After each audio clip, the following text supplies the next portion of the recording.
I hate winter. Ciao, welcome. My name is Davide Travelli, Alaska to Patagonia. If you're new here, I've been cycling around the world since 2015, and unfortunately, I had to bike travel through winter. In the last few weeks, I've been getting a few questions here and there about cold hands, cold feet, camping in the winter. So I decided to make this video to address some of these questions. First of all, this is not another video about dressing in layers, base layer, mid layer, shelf, hard shell. If you need to be told how to dress, sit down with your mother for a little bit and she will tell you everything about it. This is a few tips and tricks that I can share from my experience about bike traveling through the winter. This is also not a video about extreme conditions that you might find in Alaska, in the Arctics. So it's not about minus 20, minus 30, but it's about normal winter condition that you usually find, let's say, in Northern Europe. So temperature from 4, 5, 6, 7 degrees to minus 10, minus 15. There is no way around it. Bike traveling in the winter is not super fun. The days are short, the nights are long, it's often wet and miserable, it's usually very humid, the nights are very humid. Camping in the winter is as miserable as it gets, but you will still feel free, you will still be on the road. So as they say, embrace the suck. And now I will give you a few tips on how I cope and how I survive bike traveling through the winter. I will give you 2 sets of tips. One set on the bike and one set camping. So let's start with the bike. For when you're cycling, I want to address 3 different things: head, hands, and feet. Let's start very quickly with the head. I use this beanie. It packs down very small, it's very light, it's a very thin layer, and it's from Gore, and it has this area that is in wind stopper. So when I put it on, I don't feel any wind in my ears. And this is usually enough for me because I tend to sweat a lot. But I also get cold very quickly through my head, so it's important that I have a barrier between the wind and my ear especially. So usually this one is enough for me. If it gets very cold, I usually wear, if it's like minus 12, minus 15, I could use these during the day. It's a sort of a balaclava that I can keep on my nose or on my lips, or I can put it down and it functions as a neck warmer as well. And also it's very cheap. I picked it up maybe 10 years ago in Decathlon. It's probably now very expensive with the inflation, I don't know, but I bought it for 1 or 2 euros I think back then. Another thing you wanna keep is 1 or 2 baths of neck warmer, and you will use them as a neck warmer. They might get wet with sweating, so at some point when you stop to camp, you might wanna replace the wet one with a dry one, or vice versa, and it might happen during the day. So I suggest having 2 baths.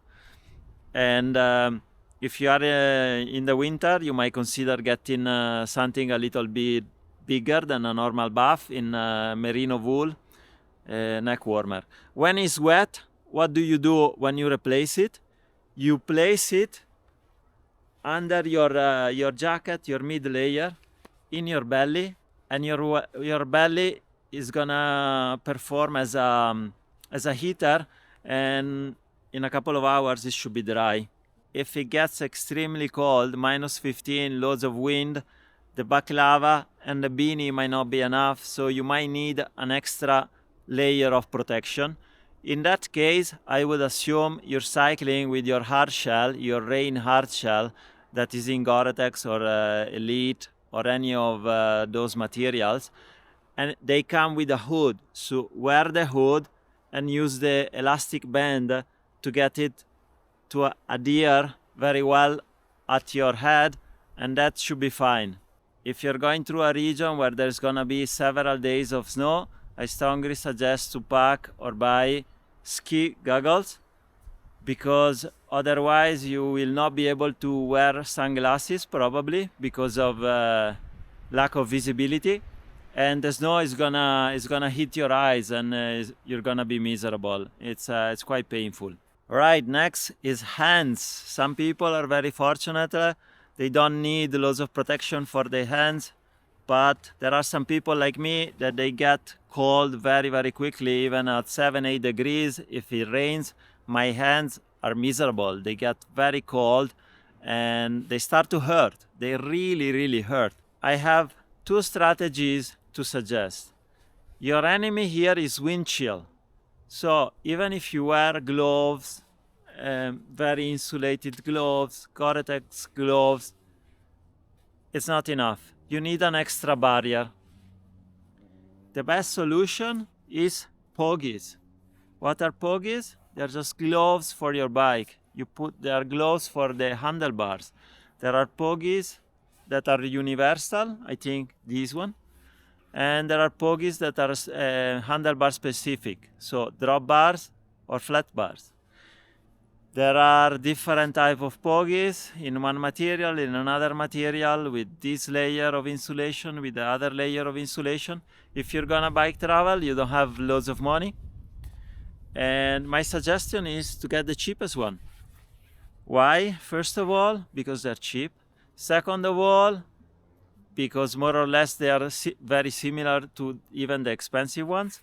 And third of all, if you bike the whole winter, you will destroy the pogies. You will be able to use them probably only for one season, and then the following year you need to replace them. So there's no point to spend too much money.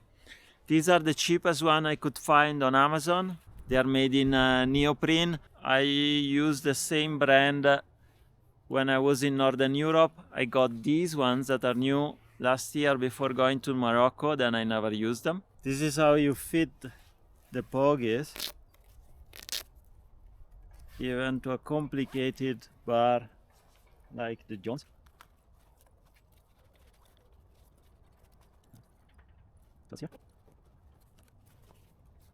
I check the position here. This is good. Now we close it with the Velcro.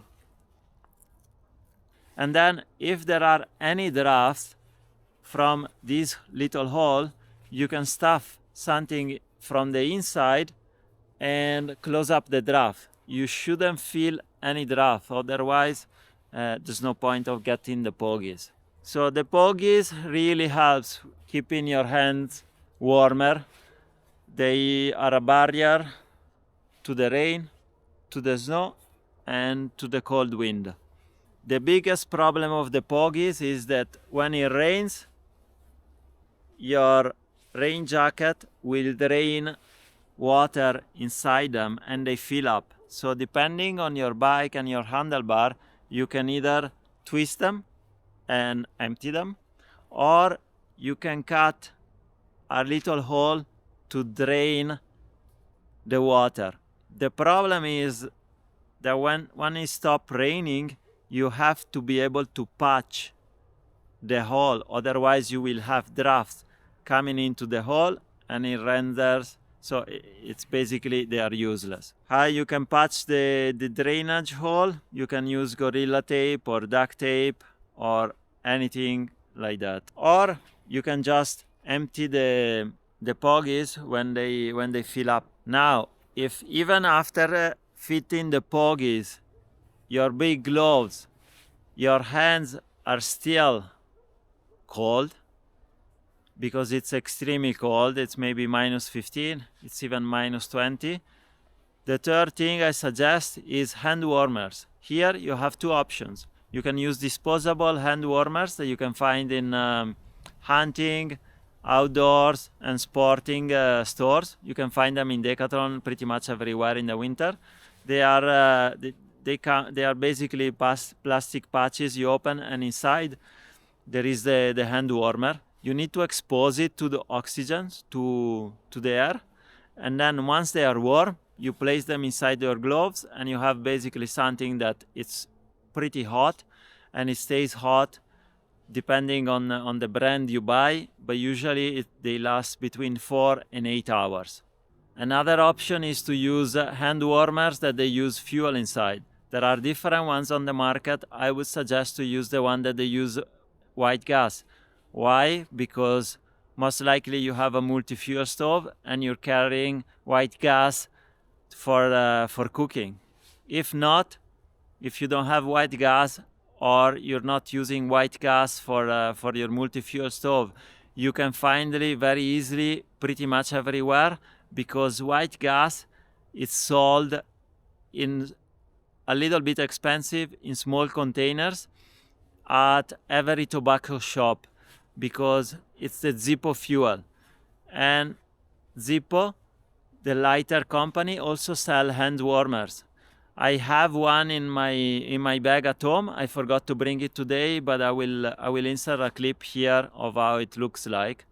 But yeah, those hand warmers can be handy, and they are not disposable. You can refuel them every day. So the second strategy, if you want to use pogies, for example, you are in a region that has a very short window of winter. Maybe it could be a month, or it could be a few weeks, or you're crossing a whole continent and you don't want to carry the pogies for a long time. For example, you cross South America and you'll be on the Andes when it's cold, but then you are on the Amazon that is very warm, and you're keep crossing in between the two. I would suggest to take this piece of gear. They pack down very small. There are even lighter ones, but as you can see, they pack down very, very small. What are those? Those are shell mitts. So basically, this is a glove for your glove. And they are made in Gore-Tex. I would suggest to buy an extra large one, much bigger than your size, because you will basically wear a glove, and you will wear those on top, and they have to be quite loose, otherwise they don't work very well. They have to be pretty big, much bigger than your hand and your gloves. As you can see, they are very roomy, even though I'm wearing a glove. These ones you can wear also when it rains. So they are quite versatile, they are quite handy.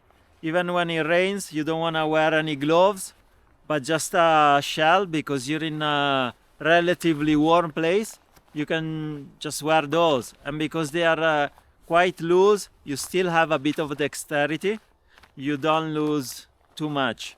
But it's important that you don't buy the models with the fingers, but you buy those mitts, because the fingers inside, they will stay together and they will be a bit warmer. Last tip I want to give you, you might think it's silly, but pack some hand cream during the winter. And why? Because otherwise with the cold, the skin on your fingers is gonna get dry, it gets thick, and it starts to crack, and it's quite annoying, it's quite painful. It happens to me every winter, basically. It happened to me in Morocco, but in Morocco, in a very little shop, you could find small tins of Nivea cream. And it happened to me recently when I was in the Montsec bikepacking loop. I didn't want to spend 5-6 euro for the hand cream, because I thought it's gonna be very quick. And towards the end, my skin cracked on my thumb that I used to change my gear. And every time I was changing gear, it was a little pain, but it was quite annoying, because then it gets deeper and deeper, and it takes a while to heal. All right, next is feet. Even the feet can get cold very quickly, very painful, and it's very annoying to have like feet that are a piece of ice. I have two strategies I want to share with you, but first let's talk about footwear.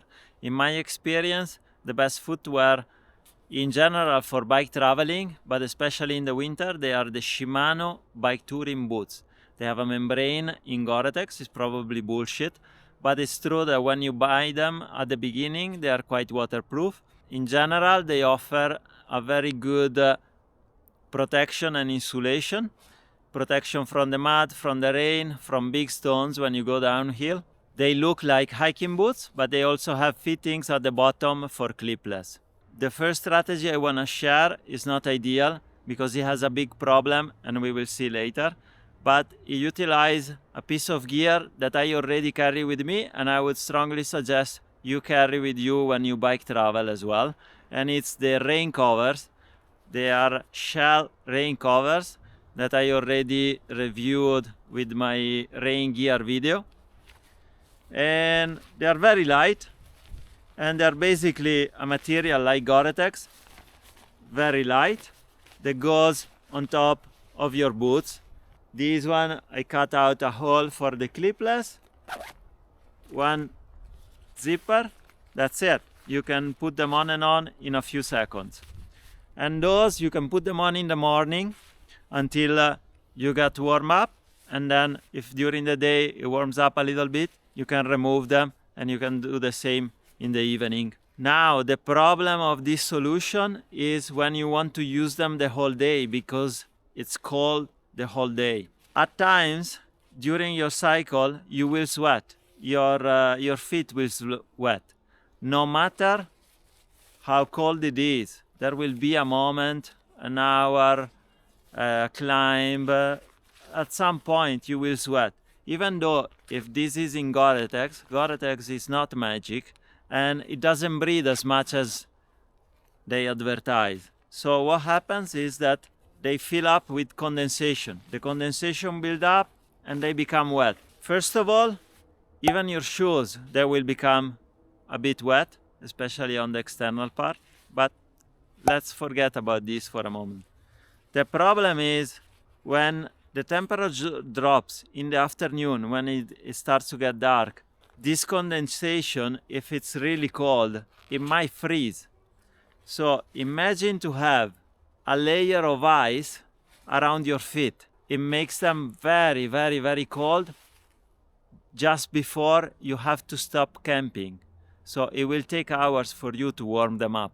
Another problem is that the shoes are gonna get wet. Then if you have a host for the night, war showers, couch surfing, or you go to an hotel, that is not a problem because you will arrive in a heated place. You can take off your shoes, you can take off your shoe covers, and by the morning they'll be dry. The problem is when you camp, imagine the temperature drops a lot below zero. In the morning you will have a frozen shoe where to put your feet. It will be difficult to wear them, and your feet will never warm up the whole day. In order to avoid to have a wet shoe first and a frozen shoe after, we use this. This is a plastic bag. This is a Produce plastic bag. This is one of those plastic bags that you use to freeze produce. I advise against using those Produce bags that you find at the supermarkets for free in the produce department because they are very thin and you can easily pierce through or wear them out very quickly, not even like a few minutes. So use the freezing plastic bag. Now, what do we use this for? Wear the socks you like. Preferably in the winter, you might want to wear something quite warm. And then you wear this on top, and then it goes into your shoes. So this is going to be an extra barrier, an extra insulation material. But most importantly, it will keep the sweat inside your socks. And it's going to keep your shoes dry. So if the shoe is dry, it's not gonna be frozen, and it's gonna be easier for you to have warm feet. Now you will say the socks is gonna be wet at the end of the day. Yes, it will be very wet. So when you camp and you take off your shoe, you will remove the sock, dry your feet, put on another pair of socks while you're fixing your camping situation, and place the socks under your mid layer, your jacket, and they will stay there basically the whole night, and they will dry. During the night, you place there socks and gloves and buffs that are wet, and in the morning they will be dry, because your body is like a heater. Even with those solutions, there could be a chance that your feet are still feeling wet during the day. In that case, if it's really that cold, I would suggest again to use feet warmer patches. They are like the hand warmer patches, the disposable ones. Alright, we finish biking. We arrive at the campsite. This is our campsite.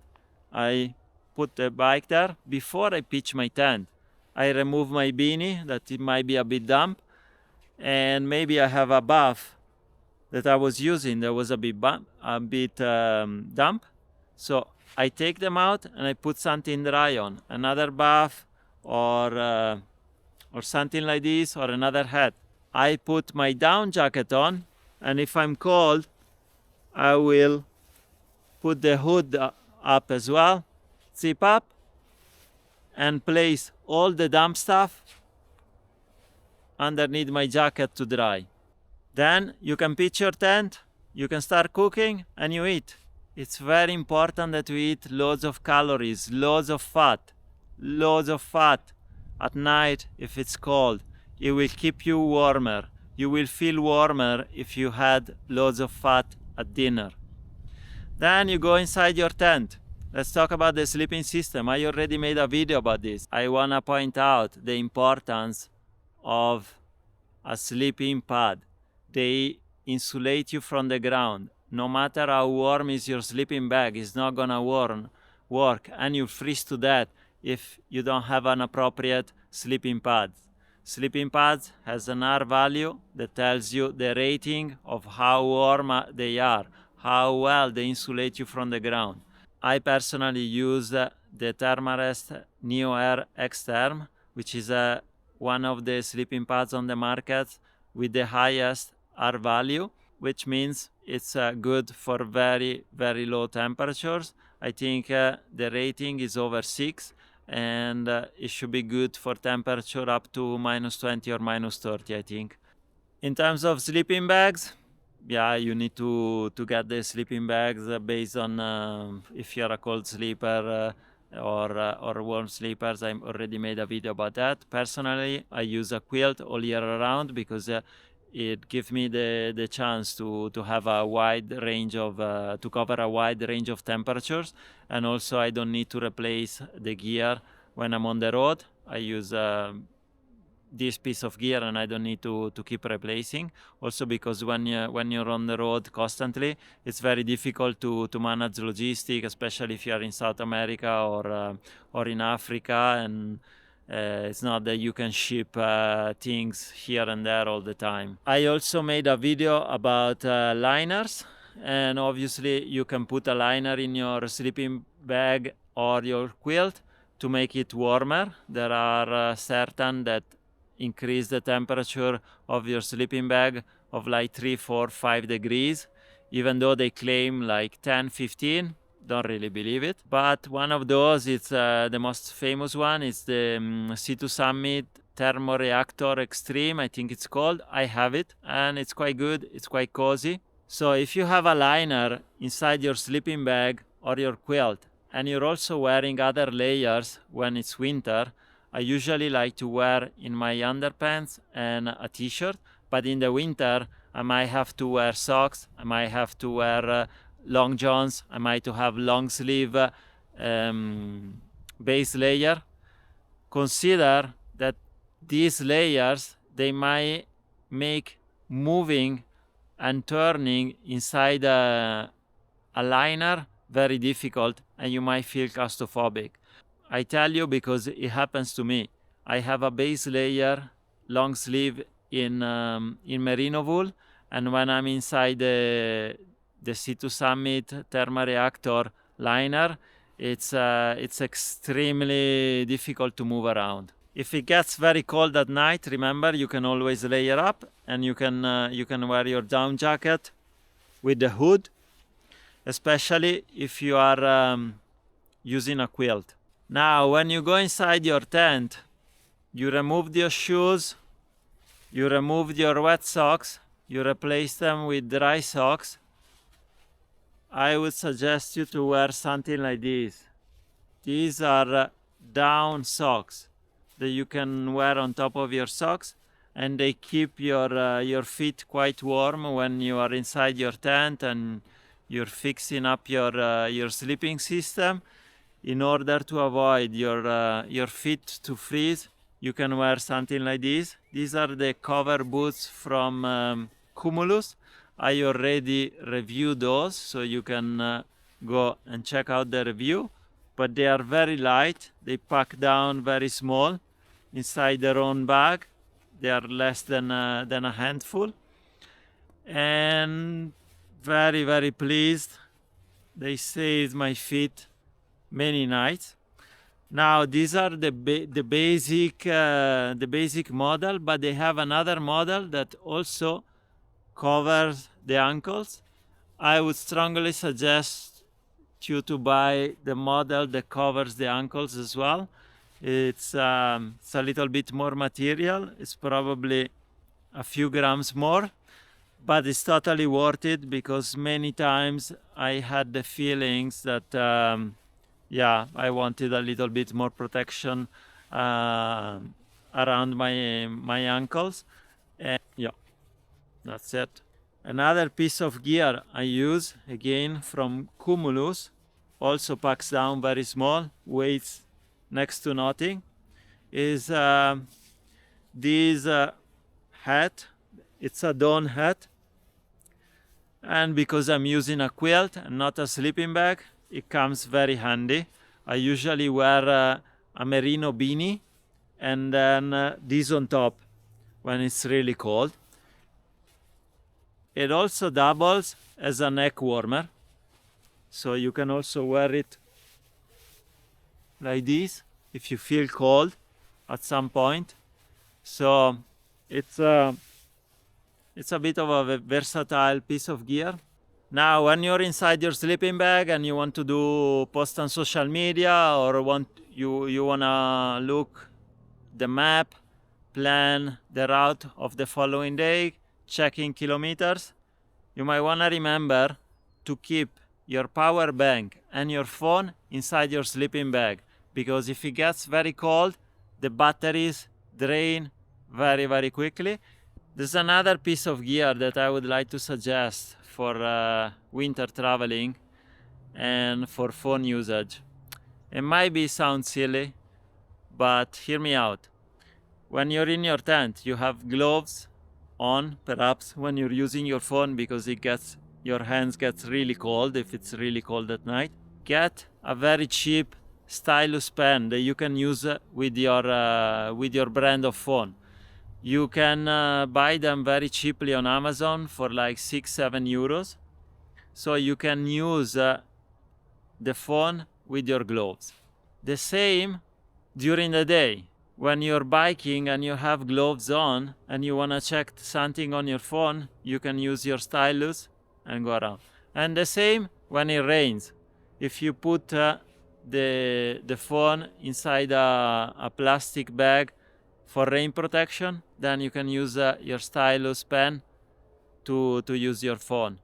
It's not expensive. It's like 5-6 euros on Amazon. Last piece of gear I want to share. I already mentioned it in my bike setup, but it's quite good, and it's really handy to have a thermos bottle with you in the winter and in the summer.